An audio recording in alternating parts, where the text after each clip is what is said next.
मैं हूँ एकता जी यहाँ से कैंडिडेट है भारतीय जनता पार्टी से। जिस तरीके से भारतीय जनता पार्टी अभी कई सारे इलेक्शन जीत रही, चाहे हरियाणा हो महाराष्ट्र हो, किस तरीके से अपने ऋषिकेश नगर निगम में वार्ड नंबर 30 में विकास हो रहा है और क्या उद्देश्य, क्या मुद्दा है आप लोगों का? वार्ड नंबर 13 में जो सबसे बड़ी समस्या है वो रोजगार की समस्या है। और नगर निगम का अगर कोई सबसे बड़ा काम या क्षेत्र सोचो तो वाल्मीकि नगर के लोगों से जुड़ा हुआ नगर निगम सबसे महत्वपूर्ण क्षेत्र है, क्योंकि सारे लोग नगर निगम में हैं। इनका रोजगार भी नगर निगम के ऊपर डिपेंड करता है।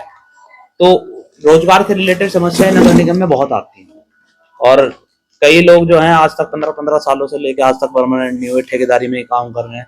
तो उनके मुद्दों को उठाने के लिए हमने जो है संकल्प लिया है। वार्ड नंबर 13 से एकता खैरवाल जी के नेतृत्व में वार्ड पार्षद ये लड़ रही हैं। तो सबसे पहला मुद्दा अगर निगम में हम गए तो रोजगार का उठेगा, ताकि जो लोग 15 सालों से आज भी निगम क्षेत्र में काम कर रहे हैं और उनको उनका अधिकार ना मिल के सिर्फ मामूली 500 रुपए अगर सरकार ने तय किया है तो 500 रुपए भी उनको पूरे ना दे के पीएफ के तौर पे काट कर 13,000 रुपए मात्र उन्हें मिलते हैं। और 13,000 में 4 बच्चे पालना और उसके साथ साथ उनका खर्चा, स्कूल की फीस। आप देख रहे प्राइवेट स्कूलों में फीस इतनी ज्यादा महंगी हो गई कि एक बच्चे का खर्चा उठाना भी बहुत मुश्किल है।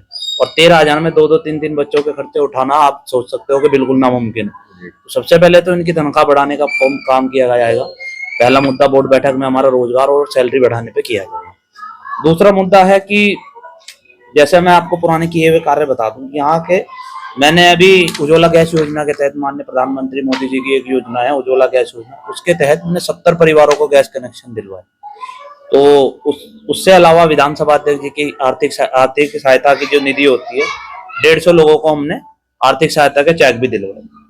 और एक कर्मचारियों से रिलेटेड मैनुअल स्क्वेजिंग का बड़ा मुद्दा आया था बीच में कि जो पुराने समय से मैनुअल स्क्वेजिंग के लोग थे, जो कच्चा मैला अपने कंधों पे उठाते थे, उनको उनका मानदेय आज तक कभी मिला नहीं था, उनको प्रोत्साहन राशि कभी नहीं दी गई थी।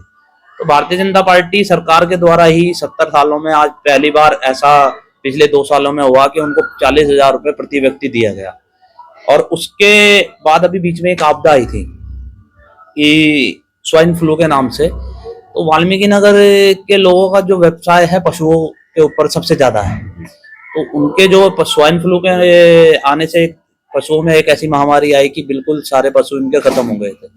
तो पशुपालन यहाँ पे सबसे ज्यादा है। तो उसमें हमने माननीय सौरभ बोगना जी जो कैबिनेट मंत्री, 30,000 रुपए 35,000 रुपए प्रति व्यक्ति को उनको दिलवाया, ताकि जो उनका नुकसान हुआ उनका भुगतान किया जा सके।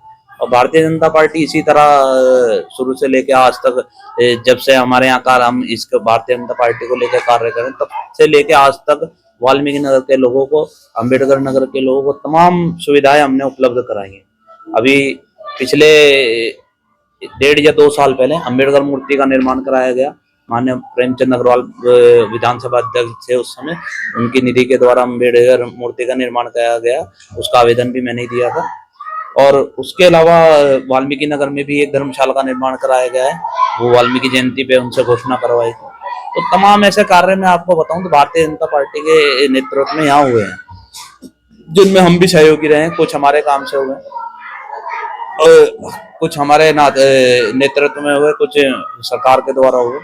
तो हमेशा हम इस जनता की मदद करते आए हैं और आगे भी हमने संकल्प लिया है कि वार्ड नंबर 13 के जो भी लोग रहेंगे, उनकी जो भी समस्या रहेगी, चाहे वो रोजगार से संबंधित हो, चाहे शिक्षा से संबंधित हो, और नशा मुक्त करने के लिए हमने एक संकल्प लिया है कि अगर हम सत्ता में आते हैं, बोर्ड बैठक में हम जाते हैं, तो नशे पे सबसे ज्यादा काम करेंगे। क्योंकि छोटे छोटे बच्चों से लेके बड़े बड़े बच्चे, अब मैं आपको परसों की बात बता दूं, एक बच्चा बिल्कुल 18 साल की उम्र का बच्चा नशे की हालत में इतना ध्वस्त था कि कुर्सी पे बैठ के वो ऐसे ऐसे झूल रहा था। और मैं ही उसके पास गया, मैंने कहा भाई आप घर जाओ, और उसके घर तक उसको पहुंचवाया। उसको घर का भी पता नहीं लग रहा।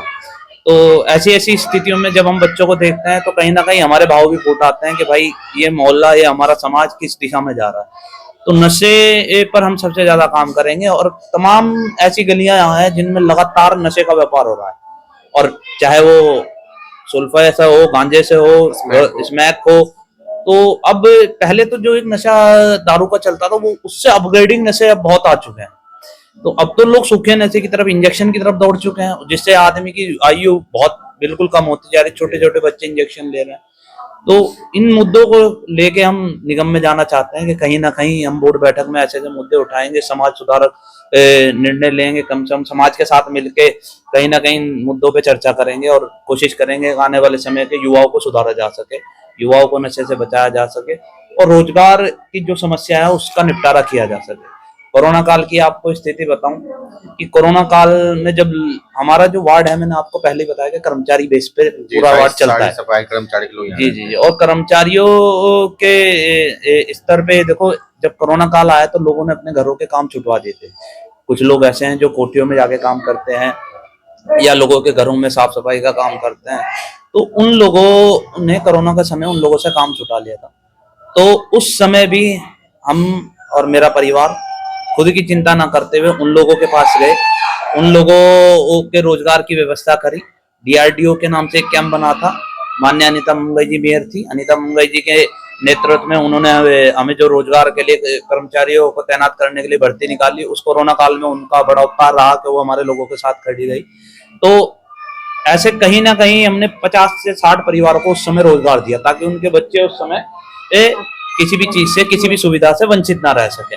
वरना समय ऐसा आ गया था कि जिन कर्मचारियों का बेसी घर में काम करके रोज रोज कमा के रोज खाने की स्थिति थी, वो लोग बिल्कुल लास्ट कगार पर आ चुके थे कि उनके घर में खाना भी मुश्किल ही बनता।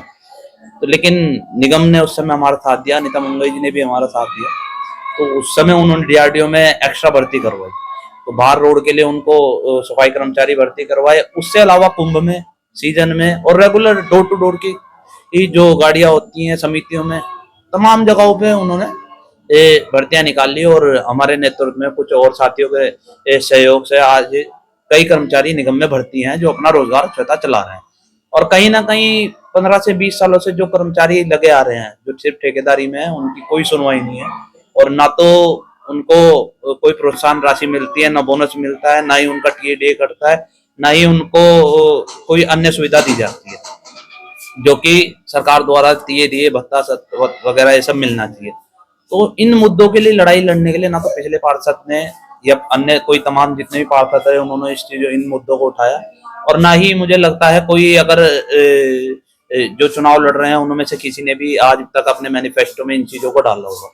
तो हमारा मुद्दा एक है कि हम रोजगार पे और नशे पे सबसे ज्यादा काम करेंगे, क्योंकि आदमी सक्षम होगा, स्वस्थ होगा और खुद के लिए अपने लिए अगर कमा पाएगा तो वो रोड भी बना लेगा। उसको रोड निगम से बनवाने की जरूरत भी नहीं पड़ेगी। खुद के पास पैसा होगा तो रोड भी अपना आप बना सकता है। तो इसलिए हम कोशिश कर रहे हैं कि आदमी को सक्षम करें। यहाँ के